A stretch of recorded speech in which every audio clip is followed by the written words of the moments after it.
ભગવાન તું ભરેલાને જ ભરાવે, માલદારને અમીર કરે, ગરીબની માટે કોઈ ફિલિંગ નહીં.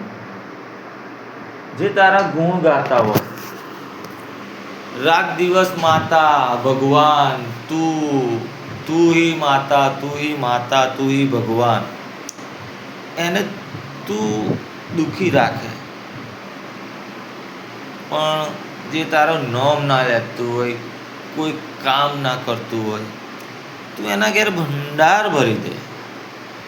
અને જે વ્યક્તિ ભગવાન, માતા બધું દીવા દસી આર પાર અંતર જંતર મંતર બધું જ કરે, તું શું કહેવા માંગે? એનું નસીબ નથી? નસીબ ના હોય તો જતાં લખવાની તાકાત તમારામાં છે. નસીબ લખવાની તાકાત તમારામાં છે. એવું તો નથી કે આ કલયુગમાં જે જૂઠું બોલતા હોય એના માટે જ તમે છો. ઈમાનદાર માણસ માટે તમે નથી એવું તો નથી ને ભગવાન? વિશ્વાસ ઉડી જાય, વિશ્વાસ જતો રહે મારા ભગવાન. ચમત્કાર ઇન્સાફ સારા માણસ ઉપર બી કરવો પડે મારા વાલા, મારા ભગવાન.